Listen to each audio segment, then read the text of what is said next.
I gotta admit, the end of the Fever Mercury game made me sit up for a second because it got a little spicy with Caitlin Clark having an interaction with Dewanna Bonner out on the middle of the floor, sort of waving her back to the bench. Well, well, well.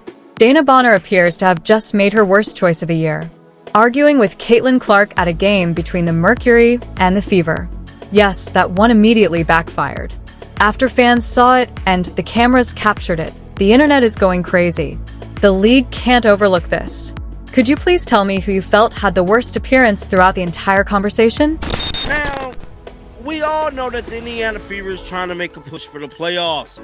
We've been getting mixed signals coming out about Caitlin coming back, about Caitlin being, somewhat ready to go. Then we got Stephanie White saying it's day-to-day again, basically. Well, I'm here to tell you, Caitlin Clark is not shying away from making him. Let's begin.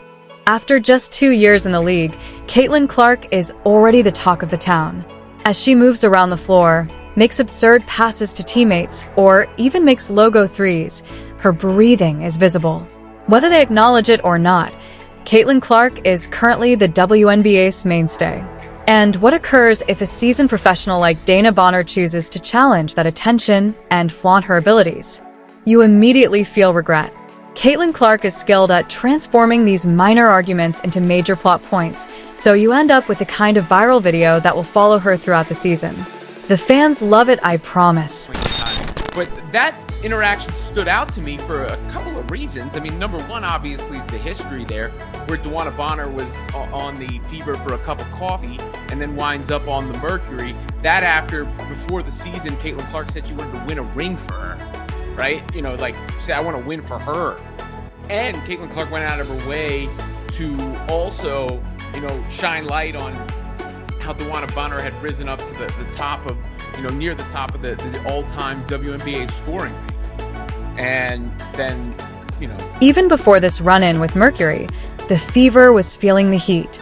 With injuries mounting, coaches engaging in the daily mystery game, and fans thinking they need a medical degree to determine who is truly available to play, the season has been an insane ride. Sometimes Caitlin Clark skips practice. Bring up your ankle and groin pain. Then there was the argument about whether she should be thrown into the fire or eased back. All of it has been draining. Dewanna Bonner will take on Clark in the midst of everything. The time was ideal. Bonner isn't a rookie right now. She has enough experience in this league to understand how narratives function. Here's the issue, though.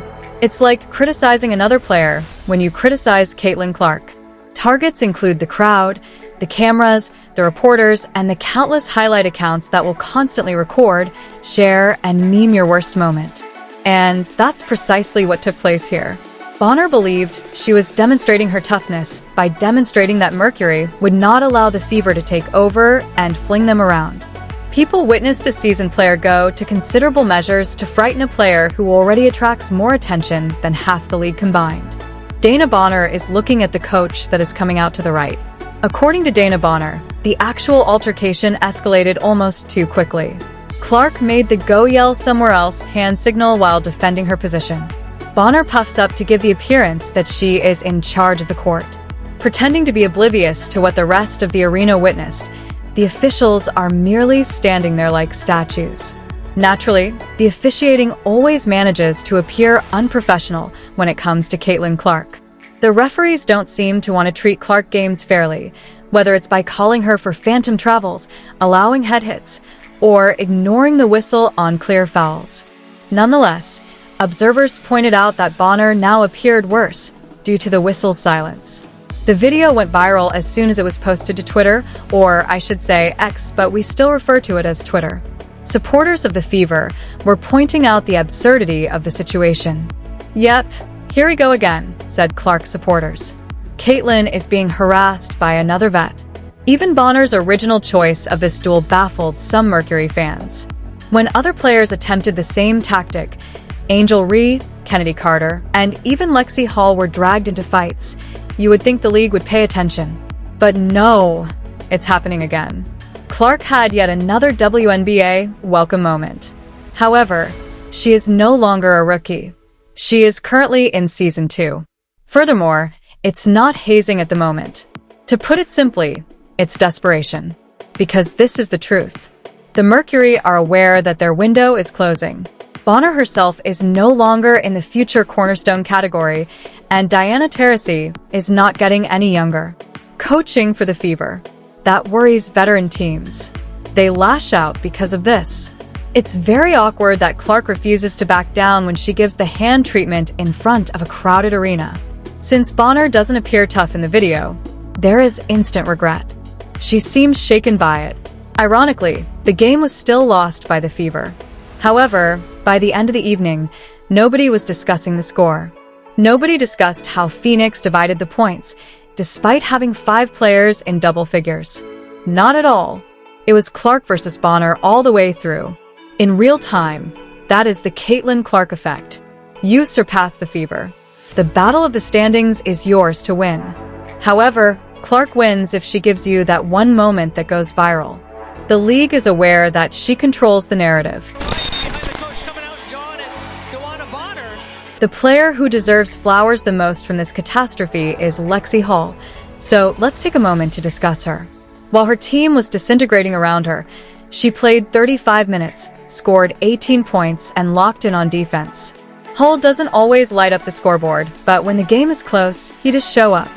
It's also funny that Hull was the one causing Phoenix trouble while Bonner was busy frightening Caitlin Clark.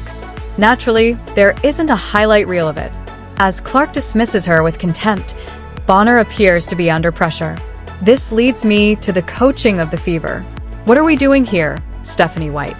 Especially when the opposition is scoring 5 points or more, this is no way to continue losing games. There are several inconsistencies. That hand doesn't have much heat. Like a cheap lawnmower, your entire defensive strategy is falling apart. The same old refrains about living in the present and taking things one step at a time have grown monotonous to fans. The explanations eventually grow stale. White observes her players engaging in pointless sideline arguments while she attempts to control rotations, injuries, and media pressure.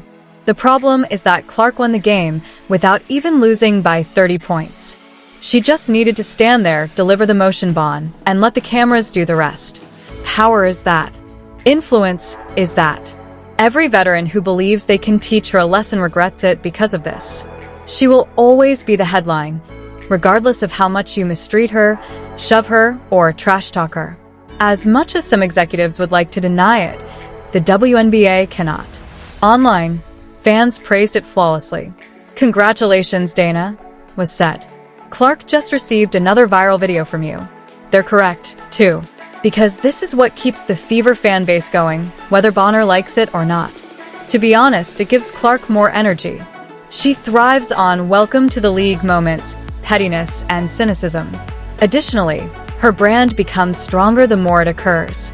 But in the end, veterans like Bonner come across as resentful, as though they are stewards of a league in dire need of new supporters and new ideas. We should also take the audience's response into account when discussing fans. The Fever's fan base has become more vocal, cohesive, and irate over the absurdity of each and every game. Throughout the year, they have witnessed Clark's reckless shooting. They have witnessed referees ignore the whistle and push her to the ground.